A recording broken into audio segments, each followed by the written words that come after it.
What's up? What's up? What's up? It's your boy Domuto. We're back with another video. Today we're watching Patrick CC.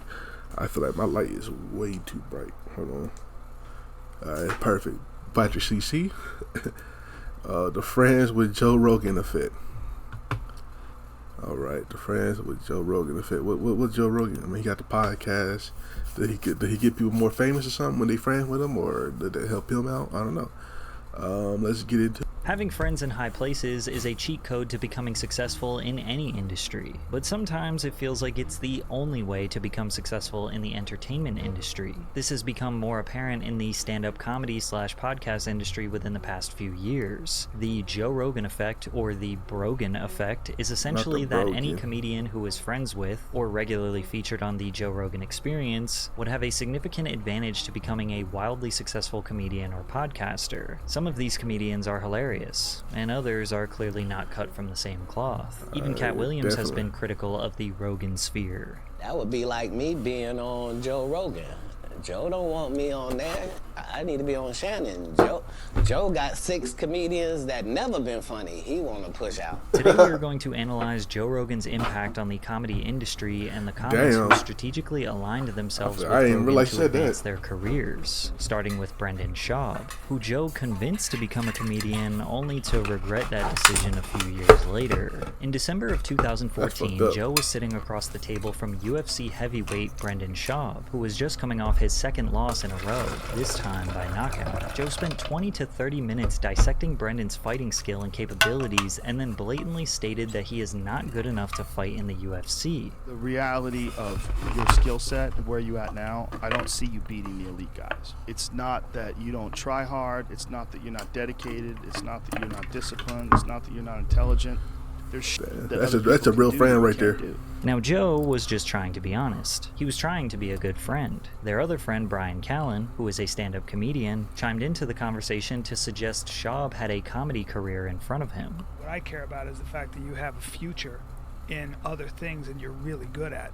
Like, you're really funny. Dude, you know how many pictures that I've gotten sent to me that say, don't put me in a sauna, make me my way out? I know. He say funny shit. Now, when you have 2 professional comedians telling you that you are funny, and you already host a successful sports / comedy show, it's obvious that pursuing a comedy career is better than continuing to get knocked out in the UFC. That is true. So Brendan officially retired from MMA and began podcasting full time. Schaub has been featured on the Joe Rogan Experience 90 times, which is more than any other guest in history. His exposure to the massive JRE fanbase allowed him to bypass the 10-year grind through small clubs and dive bars that all comedians have to do to build their name in the industry. In less than 1 year, Brendan was doing solo stand-up tours, and his shows were in front of fairly large crowds considering he had not proved himself as a funny comedian. He started another podcast called The King and the Sting alongside Theo Vaughn. By the end of 2018, Brendan owned and produced 3 very successful we already did podcasts. a video on this nigga. Come was on. Traveling around the country selling out comedy shows while being aligned with some of the biggest comics in the business after just 2 years in. He then released his first stand-up special on Showtime called You'd Be Surprised. Now, releasing a special is a huge moment in a comedian's career, as it stamps a permanent piece of their art that was carefully crafted over years of hard work. Most legendary comics waited 8 to 10 years before they were good enough to release their first special. With an average rating of 1.4 out of 10 stars, it's safe to say that comedy fans decided that Brendan was not ready. And while I'm not going to sit here and pick apart his entire special, his first joke about getting a haircut definitely speaks volumes about what he thinks is a good punchline. You go, but don't sweat it, bro. We got Jamal here. He's very good. Just sit in the chair, he'll be right with you. So I sit in the chair, I'm thinking to myself, all right, clearly Jamal's a black dude. This dude comes out of the bathroom, he's all, what's up, man? I'm Jamal. He was Asian as shit. Feel way better about this if I needed help with math or some shit, you know? I was just like... The joke is 2 minutes long, but the whole story was about how he got a bad haircut by an Asian barber named Jamal. He also made fun of an Asian doctor who was servicing his injury after his loss to Travis Brown. This giant Asian doctor walks up to me and goes, damn, nigga. Mr. Schaub, I'm sorry for your loss. He takes out the biggest syringe you've ever seen in your life, like he's out of a goddamn comic book. Goes, Mr. Schaub, after you numb your lip, you need many, many stitches. This be worst pain in your life, guaranteed. Worst pain in your life. As if the joke wasn't bad enough, this is the actual voice of the doctor he was mimicking. I take care of all the fighters as well as employees within the UFC family. Even Rogan said years later that Schaub's special was a mistake. The first one, I would have probably tried to talk you out of it, but I already talked you out of fighting. Yeah. And I was like, I can't talk him out of this, too. Joe now admits that Brendan was not funny enough to release a special, but continuously allows him to promote his comedy to the millions of JRE viewers. They both convinced the JRE community that Brendan's second comedy special, Gringo Poppy, was going to be much better, and somehow Brendan outdid his last performance, going from 1.4 stars to 1.1 out of 10 stars. Rogan continuing to amplify Schaub just pissed off the fandom. This guy is my hero. Average fighter, average podcaster, terrible comedian, awful fight analysis. He's proven you don't have to be great at anything to be successful. Now, I'm not blaming Joe for the mass hatred towards Schaub.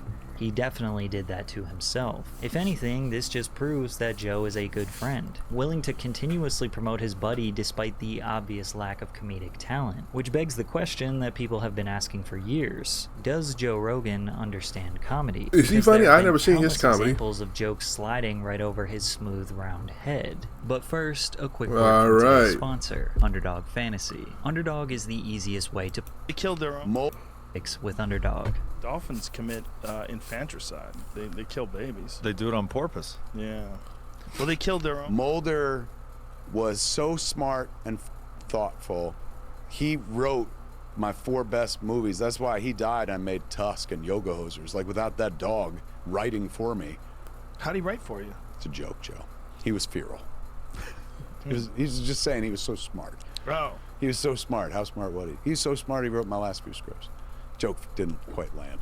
Sorry, I was missing something. I wasn't paying attention. Since Joe Rogan has been a comedian for 36 years and is the highest ranking comedy tastemaker, you would assume that no joke would ever have to be explained to him. That all came from a pair of rich, noble... Where were they again? In France? Wiggers, I think they called them. No, Wiggers are white people that wish they were black. It's a totally different thing. Yeah. Yeah. We had the first one at our school growing up, and they put them in learning disabled classes. How crazy is that? Ever? Yeah.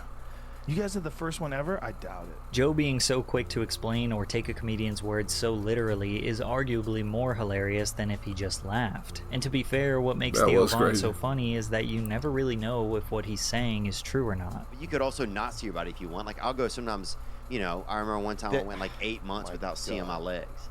Theo's first appearance on the Joe Rogan Experience was in March of 2017. By then, he already had a Netflix special that came out 1 full year earlier. Now, getting a Netflix comedy special is huge today, and it definitely still was in 2016. But you have to consider Netflix had 75% less subscribers back then, so way less people had the potential to see it. It wasn't until Theo started making appearances on podcasts that he developed such a die-hard fan base. So getting on Joe Rogan was arguably more important than Netflix. And it was on this very first appearance where Theo's ridiculousness and Joe's killing the joke dynamic was established. Like if a plane crashed, I already know I'm planning ahead, dude. I'd eat a Vietnamese guy. Why? Because it's easy. It's a starter move. If you attack somebody bigger, if you eat somebody bigger in front of other people, it's going to alarm people. You got to eat a small person, so stature is important. I think if you gum down a Viet, people aren't going to be that upset at you. Well, the Vietnamese people are going to be super upset. What are you talking about? No, somebody's okay. dad. Yeah, they're more understanding of things, dude. Joe begins to take Theo seriously and starts talking about why Theo's wrong here. But Theo is a master and is able to use Joe's own boring tangent as the punchline. But what is interesting is like Vietnam is one of the few places where Americans can go back to Vietnam and they don't seem to hold any grudge at all. Exhibit A. Exhibit A, man, honestly. Theo told another story about being neighbors with and working out with David Duke, who was a KKK member elected as a Louisiana state representative. What the hell? Instead of hearing Theo's insane story, Joe just began searching Wikipedia to learn about David instead. Touted himself as a pro-life fiscal conservative, was known as an ex-Klan member. He eschewed overtly racist language and instead pointed to crime in the city, criticizing affirmative action and minority citizens. Yeah, Louisiana, what y'all be doing? Yeah, I just did chest and tries with him, so I wasn't in all that. You know, we just did basic workouts. Title this, Joe interrupts another guest story to try and remember something that doesn't even contribute to the conversation. Despite this, Theo did make Joe laugh a lot. Some argue that the only time Joe ever belly laughs is because of Theo. Oh, dude, I used to do, sometimes I would do so much cocaine, my freaking eyes would dry out. Ooh, and look at you grinding. You're thinking about it, grinding. You go deep, huh? Oh, dude. But you're that dude. You go deep with whatever the you're doing. I like to get right on the. I like to I listen to like one Joe Rogan podcast. I seen a bunch of clips of his podcast, especially when he talks about like some just factual like shit, like random facts and some shit. But like I was listening to the Cat Williams one. That was a good episode, and there's no added context to that one because I listen to the Cat Williams one. I'll watch your whole family eat dinner.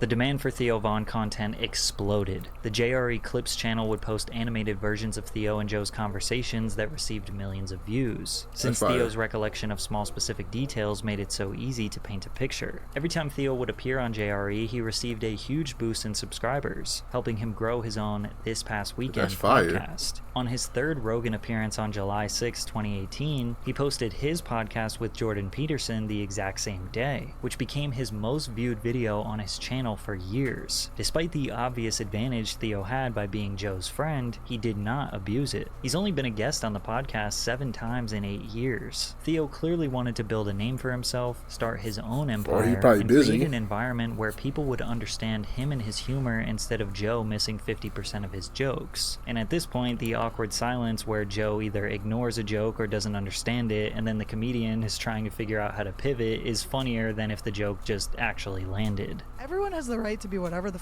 they are. Oh, you think? I think so. What about Nazis? They have more of a right. A third right. I don't think that's right. I think it's something. That's a different word. Reich? Yeah. What does that even mean? What is Third Reich? I don't know. I know what the Third Reich is, but I don't even know what it means. Take a guess. I literally have no idea. What the fuck you talking about? You could argue that Joe's podcast is so multifaceted, covering a wide range of topics such as news, pop culture, UFC, cold plunging, alien conspiracies, DMT, chimpanzees, that it's difficult for him to immediately assess a joke when he is discussing something serious. Then again, why wouldn't you expect a comedian to crack jokes no matter what you're talking about? That's their job. Or maybe Joe is playing the straight man role, which is the partner in a comedy team who feeds lines to the other comedian who then makes witty replies. One person we can guarantee he is not playing this role to is Bryan Callen. Joe and Bryan have been friends for decades, and Bryan has co-hosted the podcast 85 times. You would think Joe would understand that Bryan pretending to be a tough guy is a funny gimmick since he is a small old man. I got bullied for a full year, and it turned me into if somebody tried to bully me, I'll show up at your house and kill you. That's what happens. I get so angry. I'm not buying that even when he talks remotely. like that. I hate it. Hey, that's bro, not true. You bully me. If I you try bullying me right now, mother. Problem is, hold on, let me handle this. Here's the problem. You've talked to too many guys that let you say shit like that, and then it becomes like vernacular. And in case you're wondering, this is how you're supposed to riff with Bryan when he starts running his mouth. I'm gonna tell you this right now. Yeah. Watch your tongue. Okay. What's gonna happen? What are you gonna do? Use some of that boxing you've been doing? Don't you disrespect. But since Joe has been a diehard UFC fan and employee since day one, he is not even remotely interested in joking about it. Should they do something like that in UFC where different people that are more behind the scenes fight each other? No. So, you versus Bruce Buffer. No. Would you watch that? No, you want to watch people fight that are actual fighters. So when Bryan turns on this tough guy act, Joe is convinced he's being serious because he hangs around fighters and hits the gym occasionally. Then again, you could argue that Joe is just genuinely sick of Bryan and has been listening to his bullshit for years. Like on episode 2017 when Bryan was joking about Schaub returning to the UFC to fight Derek Lewis. He was throwing Derek Lewis out there with no gloves. Good lord. But wait, hold on. Just hear me out. Do you want to die? Sir, hear me out. What? I'm just talking about just shoot a blast double. Shut the Take the ground, and then we got that. Shut the fuck up. Shut the fuck up. And despite being on Rogan's podcast 85 times, 85 Brian times is Callen has crazy. yet to prove to the audience that he is funny. Callen has released 4 specials over the past 12 years, and none of them were purchased by a major streaming network. All of them were released for free online, and the most popular one has not even reached 1 million views. Callen's comedy is just okay. It's solid. It's decent, which some would argue is worse than being bad. Being so middle of the road that you can't say anything positive or negative. It just exists. Luckily, Brian has Joe so he can maintain his career and finances. Recently on the podcast, he tried to divert the conversation to get Joe to promote his newest business venture, Toehold, a luxury flip-flop brand that sells pairs for $1,000 and features really sick designs like Bad Motherfucker and We the People. Sick. Hey, put your toes on. Sick. Take those off. Shut the f*** up. Listen to him. Listen to him. Come on. So silly. I know you want to promote your goofy flip. I'm not promoting him. I just got you even call him toe holds. Feel toe him holds. under your feet. Toe holds. Feel him for you. Feel him under your feet. Come on. You gotta love Brian panicking when he realizes that Joe making fun of his sandals is not gonna boost sales. But no worries, they put a quote of Joe on the website saying they are the best flip-flops he ever had. And this is not the first time a comedian came on the show to promote their product that Joe hated. Steve-O came on the pod with a bag full of stuff that he was selling, which Joe was not enthusiastic about, only to completely destroy Steve-O's newest business venture. Hey, let me tell you about what I'm selling for cheddar. You got a bag of stuff you're selling? Steve-O's butt wipes for your butthole. Well, that's where generally you'd use a butt wipe. Yeah, flushable butt wipes. You wouldn't use it for your cheeks. They're flushable? Right. Not really. Let me tell you something about those flushable butt wipes. Don't flush them. Oh, yeah? No, they all talk to a plumber. Those things all clog up. They don't break down. They get stuck in pipes. Yeah. I picked the wrong place to... Google are butt wipes flushable? Flushable butt wipes. Are they flushable? They're Hell not. No. They tell you don't flush them. You're flushing a rag down the toilet. You're not even supposed to flush paper towels. Paper towels break down in your hand when you get them wet. Those things don't break down.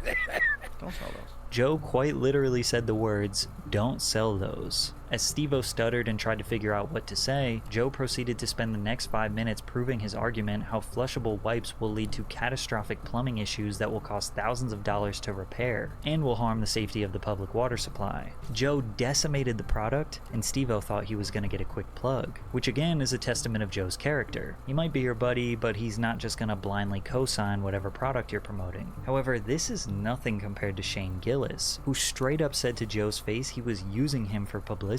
In 2019, Shane Gillis was a buzzing comedian recognized by the industry for being a rising Who wouldn't use star. him as a fucking... He secured the coveted Joe Rogan position got the fucking as a biggest writer for podcast. Saturday Night Live. Having SNL on your resume is strong enough to build an entire career off of. However, Shane was fired just 5 days later, making it the shortest tenure in SNL history. He was fired for making a racist joke on his podcast where he used the CH slur to describe Chinese people in a joke. 2 years after he was fired, Shane went on Rogan's podcast to tell the story. Shane was detailing the events that led to his termination and tried to make a joke about the conversation he had with the CH words? The SNL producer who was about to fire him. If I get fired here, whatever, I'll just go do Joe Rogan next week and I'll be fine. Anyway, I thought that was funny. No? What? I was like, I literally... Is that what you thought? I literally thought that. Oh, okay. Yeah, I thought it would be funny. Well, it could have been funny. Yeah. I was booked up, though. No, it's fine. It was just funny to truly... That was a conversation I actually had. Really? In Lorne Michaels' office in the middle of that. That's hilarious. I was in pure fucking... panic. Terror? Yeah.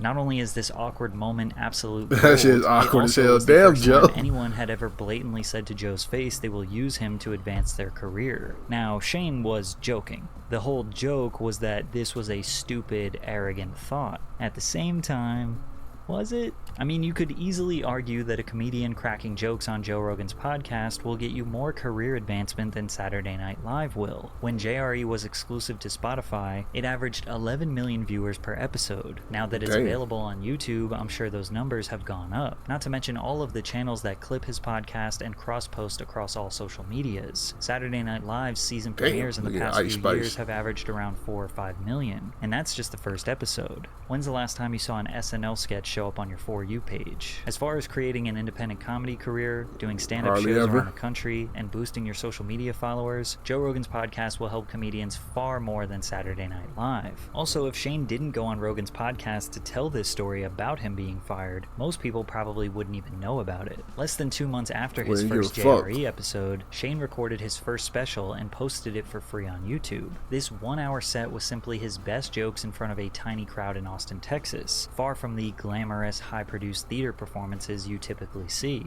And this was easily the funniest comedy special to come out in the past few years. With 26 million views on YouTube and an average 8.4 out of 10 stars, comedy fans love Shane Gillis. And Rogan also loves Shane Gillis. Shane just has to hit him with simple premises like gay jokes for Joe to burst into tears. Armpit hair doesn't bother me at all. No. Doesn't on bother a lady? me. So wait, you like jack ladies with armpit hair? Yeah, a little bit of armpit hair. You're getting close, dude. You're so close. That's as close as it gets. Oh my god. Yeah, I like a good buzz cut. In fact, Joe thought Shane was so funny that they started a podcast within the JRE podcast called Protect Our Parks. Rogan, Gillis, Ari Shaffir, and Mark Norman have done a 3 to 4 hour podcast roughly once per month for the past 2 years. Within those 2 years, Netflix bought Shane's second special, Beautiful Dogs. With Netflix comedy being more relevant than ever, this was a huge opportunity for Shane. Since his first special was posted on his own YouTube page, you could argue that maybe he got some biased favoritism. However, Netflix would expose him to a much more broad, unbiased audience, and he seemingly won them over as well, securing a 7.9 out of 10 star rating. Shane Gillis is definitely one of the funniest comedians to come out of the Rogan sphere. He is an example of a comedian who would have gotten to this level of fame and recognition regardless, but being friends with Joe Rogan helped speed up that process a little bit. But besides Shane Gillis and Theo Von, the JRE community is sick and tired of the rest of Joe's core group. Ari Shaffir, Bert Kreischer, and even Tom Segura are not celebrated like they used to be. In 2010, Joe invited Ari on the 3rd ever episode of the Joe Rogan Experience podcast. Ari was in 9 of the first 100 episodes and has been a guest over 60 times, making him the 4th most frequent guest of all time. It's safe to say he is a day one JRE community member, yet he isn't exactly the most beloved. Ari is not necessarily disliked for his humor, as he is most definitely a seasoned comedian who will make you laugh, but on multiple occasions his jokes come off as mean-spirited and hateful. For example, 4 hours after the reports of the death of Kobe Bryant and his daughter Gianna, Ari posted a tweet celebrating his death, and then after catching a huge wave of criticism from this tweet, he shortly doubled down with a video. This is crazy. As I know, there's always a lot of hate and pain in the world, and there's always a bunch of terrible stories, and every once in a while there's a good story. A good story comes out. The guy who got away with it got his today. Kobe Bryant is gone. I'm here in Charlotte, the home of the team that originally drafted him. Maybe he wouldn't have got chicken Denver if he had stayed in Charlotte with the Hornets. But anyway, the point is, dude, it's like... Rogan tried to explain to his viewers that this is just a part of who Ari is. No, I never want to say it's a good thing that he did that, but he needed to know that there are consequences. Yeah. For just saying ridiculous shit that you're not supposed to say when people die. And like the good friend that Rogan is, he even went as far as taking partial responsibility for another man's actions to try and take some of the heat off Ari's back. One part of me feels responsible. This is why. I convinced him that he could have an iPhone and that he could be okay. Just put a timer on it. I go, just put a timer on it. I go, my daughter has a timer on her phone. She can only use it for an hour a day. Just put a timer on your phone. And he should have stuck with a flip phone, man. Then again, Rogan simply laughed off Ari's behavior when he decided to spike Bert Kreischer's drink with Molly. One night, Bert invited his friend and fellow comedian Ari Shaffir over to his house to do a podcast. Ari shook Bert's 13 and 15-year-old daughter's hands, walked into the podcast room where they were going to share some drinks. Then Ari decided to secretly slip a capsule of MDMA, aka Molly, into Bert's drink without him knowing. Bert went into a full-blown panic, and it didn't make it any easier that he had to get on a flight early the next morning. But Joe Rogan thought the situation was hilarious. Because he spiked Bert? He gave his friend Molly? That's not okay. It's not okay. But wait, that's hilarious, though. Still hilarious. I don't believe your fake anger. That's a real weird one. There's no Ari. fake anger in this. That's I a was. weird one. Here's what I did. Was I want to be on your side with this, Ari. Thank you. I appreciate it. I appreciate it. End of story. Thank you. No, he said he's not on your side. That's not what I heard. No matter if you're right or wrong, you can always count on Joe to be there for you. The reason he defended Ari so hard is probably because he knows he needs to give Bert Kreischer a reality check, because Bert has let the Brogan fame spiral his life out of control. Damn. After Bert released his 2009 comedy special, Comfortably Dumb, he secured his own reality show on the Travel Channel called Bert the Conqueror. Despite the show being the biggest thing going for him, Joe Rogan and Bill Bert the Burr sat Conqueror. down with Was he Bert that to tell popular, him some nigga? He got harsh his own truths. Bert said, "They sat me down and told me, your Travel Channel show sucks. You're funnier than that. You need to do specials. You need to do podcasts." Burr remembers the conversation vividly. He was down in the dumps trying to figure out what the next move was, and Joe Rogan and I were just starting podcasting. Joe is 100% the reason why Bert quit TV and began pursuing comedy and podcasting more seriously. But he did more than that. He invited Bert to be a regular on JRE from the very beginning. Bert has been a guest 37 times. In the beginning, the JRE community treated him like their funny fat friend who has some of the most ridiculous stories. He became wildly successful, securing multiple Netflix specials, his own reality TV show called The Cabin with Bert. The 2021/2022 Birdie Boy Tour was ranked number 4 in the top 10 highest grossing tours of the year, That's achieving crazy. a gross revenue of $23 million. I ain't never heard of a joke this nigga ever said in life. Tickets over the course of 148 shows, and he even released his own feature film about his life that was in theaters. But the more successful he became, the more self-centered he became, once even referring to fans as pedestrians. It's so funny. A comic's brain is so different than a pedestrian's brain. But it just got worse. Wow. His alcohol addiction got out of control. His health was severely deteriorating. He became more obnoxious, constantly interrupting people, constantly wanting to be the center of attention. It got so bad where Joe just needed to humble him. Both Tom and Christina are Hold very on. nice I'm people, gonna be and they'll devil's be advocate. very. I'm gonna be devil's Shut advocate. the f up for a second. Or how about the time Bert tried to convince himself that Netflix photoshopped a different man's stomach on his body for the flyer of his Secret Time special? Explain. My belly has fallen over like everyone else's. When I did Secret Time, I didn't realize that it already happened until they did the billboard of it. And they did the billboard, and I go, "That's not my stomach. My stomach's tight." And it was complete. You have the craziest, most delusional perspective. My stomach Realizing they're not going to budge, Bert tries to get Joe to compliment his shoulders. Thought your belly was smaller than that. I thought I was in great shape. And they put that up on Melrose, and I saw it. I drove past it, and I go, "Oh, they must have put someone else's belly on me or photoshopped it." Yeah, like and this is like when you go like, I have legit the best shoulders. I do. Hold on, I do. I have legit great shoulders, like great fucking shoulders. Yeah. No, you don't. Joe, they're ripping through this shirt right now. He's ripping You through the say shirt. things you don't Holy really shirt. mean it, right? Like No, when you say things and you know they're not true.